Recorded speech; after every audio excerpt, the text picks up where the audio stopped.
I make my comments all of the time in the context of a crisis being used to further encroach on human rights without any analysis, and the easy acceptance by a lot of TDs that this is happening. And so the latest one comes from I can't pronounce it myself, the Omicron. The Omicron, and I'm sure the Minister won't take this very well, but if you actually look at that, the word is moronic, if you take it in terms of, I forget the word for it in my tiredness, it was 2 o'clock this morning, I think, when we got to bed. But if we look at that as a word to make out what the word is, it's actually moronic. And moronic, I looked up, I didn't want to insult anybody. So it means idiotic, stupid. And to me, that is what has characterised the government's approach, generally, not just you, Minister, generally to the COVID pandemic crisis over the last 2 years. We had a situation a few weeks ago where we were talking about nightclubs, and we had images of young people and older people on the street, no social distancing, and our time consumed with whether nightclubs should open or not and whether people should wear masks inside, when all of the time I knew that day centres weren't open, respite centres weren't open, and people are at home without care. No analysis of that, and the government's time taken up whether we can go in or out of nightclubs. No analysis in relation to ventilation, although many, including Rushing Shortall this morning, and lots of other TDs have raised it repeatedly. It's always wash your hands, which I do, which we all do to the point of damage, really, at this stage. But we do it because that's the right thing to do, but absolutely no mention of ventilation at all in any of the announcements. So when we come back to this legislation,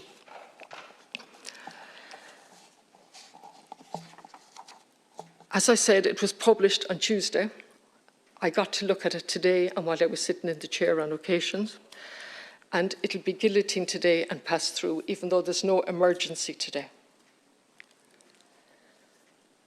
The library managed to produce, under pressure, a briefing paper. And again, once again, for the, I don't know, many times, I want to thank them for their work. And we're putting them in a position where they say the LNRS is not publishing a bill digest on the bill because of the time frame between the publication of the bill on the 1st of December and the second stage on the 2nd of December. Now, you're bringing this in so that you'll be able to act in the future, and yet no problem, no time to analyse, to reflect or to discuss. I welcome, there were one or good points in it, and I welcome that, where the Minister will have a mechanism for a person to leave mandatory hotel quarantine. And I also welcome the pre-application and the clarifying of that. What I do not welcome is that you will have more power. You will be able to bring in writing what you decide is right without any discussion in the Dáil. And forgive me if I'm flicking papers, but that's the nature of the way we've led into this debate. So you will be able to designate in writing and make certain orders under this Act. Again, regulations have been published in the past, way after the event. We've been left as TDs with no information, having staff scramble through to see what regulations and to try and understand what they are. And we're doing that all over again. I see no provision for hardship cases in this. This is a very costly business. I see nothing in here about hardship cases, and this was raised many times.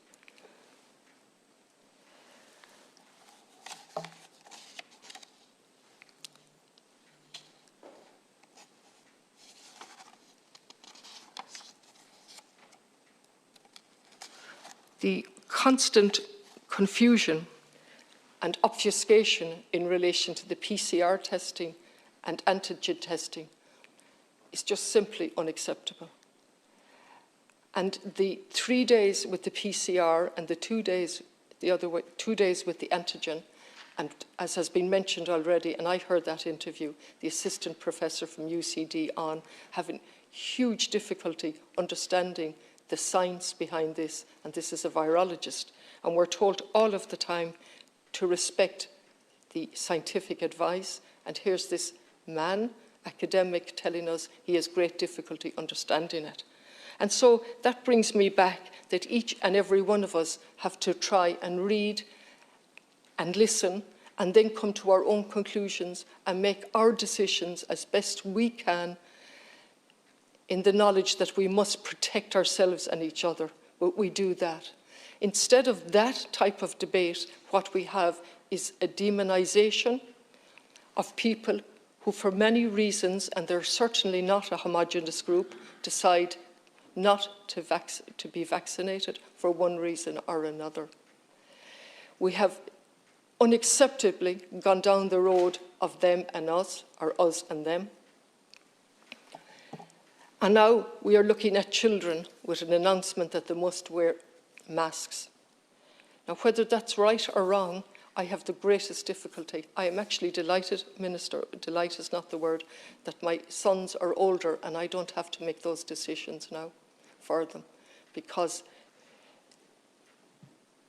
the flippant way that we're referring to it'll do them no harm is simply appalling. It's unacceptable to me, and it is just so wrong that these decisions are coming across, are being done in the manner that they're being done. There were one other 2 points I've made. Tiredness has got to me, actually, from the night before, and I only use that as an example. Tiredness, I would say, has got to all the TDs, given what has been done with the Clár Ibra for the Dáil and the amount of items put in, and the late sitting and the early sitting this morning. It is difficult to deal with this, but I want to use my voice to say I am unhappy with the continued encroachment on our human rights without any analysis, without the government framing the debate within that, and an acknowledgement that when we do that, it must be temporary, it must be proportionate, and it must be, when it's discriminatory, it must be based on fact and targeted and for a small piece of time. Going back to the latest virus and the word moronic, we have designated South Africa and we have punished South Africa for being good and for analysing the virus and sharing that knowledge with us, rather than embracing them. And now we know that that virus is in Ireland and other countries, and not necessarily from South Africa or any country at all. And yet we've gone down again the demonisation route, might be too strong a word, but certainly the punishment route in relation to our approach to dealing with COVID. For all those reasons, I will not be supporting this legislation. Thank you.